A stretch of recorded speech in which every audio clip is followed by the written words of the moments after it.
As a business development representative for Shutterrock, I decided to reach out to Topman to improve their social media presence. I plan to send an email to Tanya Ayala, who's the marketing director for Topman. The email goes as follows. Hello Tanya, my name is Matthew Tam and I'm the business development representative for Shutterrock. We aim to provide companies with mobile optimized video ads from their pre-existing assets. Our company was able to do some research on Topman's current social media presence and we love what you guys are doing so far. We discovered a couple of findings specifically in your video advertisements that we could share with you and provide with you a few samples we came up with on how we can make your engagement and conversions even better for Topman. Based off of what I was able to find online, you seem to be the correct person to reach out to for this improvement as you're the marketing director of Topman. Please let me know if you'd like to see what we came up with and if you have time this week for a call. Regards, Matthew Tam. I found her email by first searching for the marketing director in Canada for Topman. Then I found her LinkedIn through that Google search to verify that she still does work at Topman and in that role. I then used a site called Rocket Reach, which uses learning algorithms and generates data from publicly available sources similar to what Google does to help confirm that the email was correct. In terms of research, I first looked to see what companies Shutterwork worked with before to see what sort of businesses they focus in. From there, I determined Topman would be a good fit. Next, I looked into Topman's Facebook and Instagram to analyze their social media and marketing and see how well they are doing and if Shutterrock could help them or not. This took about 20 minutes due to the fact that I had to analyze their website, social media pages, which also included Facebook and Instagram.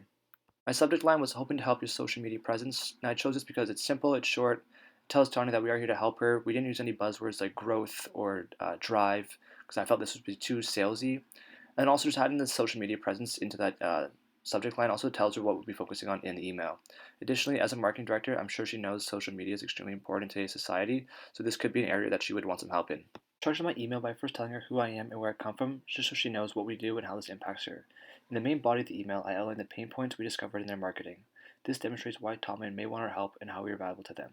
Finally, it's ended off with a call to action to leave her with a decision on whether or not she believes we can help them. I think a call is an appropriate call to action for this case because it gives me a chance to talk more about Shutterrock, hear about their needs, and discuss the samples we offer to them. In addition, I decided not to choose a specific date or time because I think it's best to let them decide when works best for their team. Hi Tanya, I'm Matthew Tam and I'm the business development representative for Shutterrock. We worked alongside companies like Nike, McDonald's, Adidas, and Absolute with their mobile video optimization for social media. Now, I had a chance to break down Topman's marketing efforts on Facebook and Instagram, and I love what you guys are doing so far, but I think there's a couple things you guys focus more on, which could be your video marketing efforts. So I'd love to just provide you with a few ideas of what we can do to help expand your social media presence and image. If this is something you are interested in doing, you have about 5 or 10 minutes on Tuesday, October the 8th, 2019, to discuss what you're interested in. Please let me know, and I hope you have a great day. Thank you. A video email was chosen as the second outreach to this target customer in hopes that this would garner their attention. An email can be easily skimmed or missed, however, seeing a video in your inbox could entice Tanya to look into it more. I decided to structure the video with a very similar opening so Tanya knew who I was and what I was offering. I then tried to name drop a few big companies Shutterrock has worked with to offer some credibility to the company's name.